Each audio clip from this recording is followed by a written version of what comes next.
नमस्कार दोस्तों, हिंदी लुकअप में आप सभी का स्वागत है। जैसा कि आप सब जानते हैं कि पेट से जुड़ी हुई समस्याएं जो हैं वो हर किसी को कभी भी हो सकती हैं। उनमें से ही एक ऐसी समस्या है जिसे लेकर लोग बहुत परेशान रहते हैं। वो है पेट का टाइट रहना, पेट का फूलना और टाइट रहना। तो ऐसे में आपको जागरूक रहना चाहिए। यदि ऐसा होता है आपके साथ तो आपको ये पता होना चाहिए ये किस कारण से हो रहा है, पेट क्यों फूल रहा है या टाइट हो रहा है। तो चलिए जानते हैं वो कौन से कारण हैं जो पेट की टाइटनेस के लिए जिम्मेदार हैं। दोस्तों, पेट टाइट रहने का जो सबसे पहला कारण होता है वो होता है आपका खान-पान। यदि आप खान-पान सही नहीं रखते, fried food, fatty food, oily food, junk food खाते हैं, तो ये जो आपका जो खाना है, जो खराब खान-पान है, वो आपकी आंतों में फैट के रूप में जमा हो जाता है, चर्बी के रूप में जमा होने लगता है और धीरे-धीरे पेट को टाइट बना देता है और आपको कई प्रकार की समस्याएँ आने लगती हैं, जैसे पेट में लगातार दर्द बने रहना और भी बहुत अधिक समस्याएँ आगे चलकर आ सकती हैं। आजकल आपने देखा होगा कि लोग बैठे-बैठे काम करते रहते हैं, ज़्यादा घूमते-फिरते नहीं, मोबाइल, लैपटॉप पर बैठकर काम करते रहते हैं, जिसके कारण कम चलने-फिरने के कारण भी उनके आंतों के अंदर, पेट के अंदर फैट जमा हो जाता है, जिसके कारण भी आप के जो पेट के अंदर है वो फैट जमा होने के कारण पेट टाइट रहने लगता है। तो ऐसे में आपको एक्सरसाइज करनी चाहिए और फिजिकल एक्टिव रहना चाहिए, यानी कुछ ना कुछ देर बाद आपको चलते फिरते रहना चाहिए।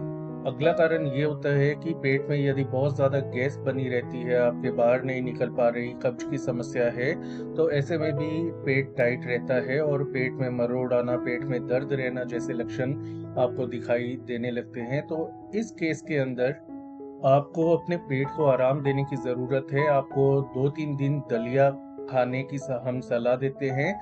पानी भरपूर मात्रा में पीजिए और थोड़ा-थोड़ा दिन में थोड़ी-थोड़ी देर बाद खाएँ, जिससे कि उसका पाचन अच्छी तरह हो सके और जो पहले से जमा हुआ मल है वो आपके पेट से बाहर निकल पाए और आपका पेट जो है धीरे-धीरे उसकी टाइटनेस कम होने लगेगी और पेट से या पाचन से जुड़ी हुई समस्याएँ हैं वो भी दूर होने लगेंगी।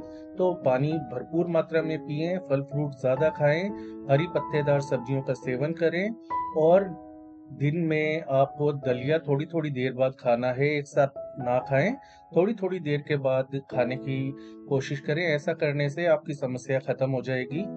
मानसिक कारण भी हो सकते हैं पेट को टाइट रखने के पीछे, क्योंकि जब आपके अंदर एंग्जायटी होती है, मानसिक तनाव होता है, तो आपने सुना होगा आपके दिमाग और पेट का सीधा कनेक्शन होता है। यदि दिमाग सही नहीं है तो आपका पेट सही नहीं रह सकता। इसलिए यदि आपको मानसिक तनाव है, उसके लिए दवा ले रहे हैं, तो दवा के साइड इफ़ेक्ट के कारण भी पेट टाइट रहने की समस्या आ सकती है। ऐसे में दवाई आप जितना कम से कम हो सके उतना कीजिए डॉक्टर की सलाह के अनुसार और अपने स्ट्रेस लेवल को कम करने के लिए रोजाना कुछ देर योगा और मेडिटेशन कीजिए। थोड़ी देर आपको चलना फिरना, घूमना फिरना चाहिए।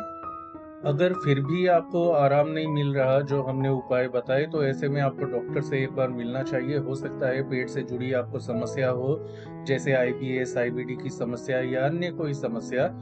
इससे छुटकारा पाने का बस यही तरीका होता है कि आपको पानी भरपूर मात्रा में पीना है। रोजाना कम से कम आधा घंटा एक्सरसाइज करें, पैदल चलें, जॉगिंग करें। अपने पेट को, अपने हेल्थ को सही रखने की कोशिश करें। डाइट को जितना हेल्दी बना सके उतना बनाएँ, कम तेल, कम घी में खाएँ और हल्का-फुल्का आप खाएँ, लेकिन दिन में थोड़ी-थोड़ी देर के बाद थोड़ा-थोड़ा खाने की कोशिश करें। ऐसा करने से पाचन मजबूत होगा, पेट से जुड़ी समस्याएँ दूर होंगी और आपका पेट तंदुरुस्त रहने लगेगा। तो ये थी आज की जानकारी, आज के लिए इतना ही। धन्यवाद।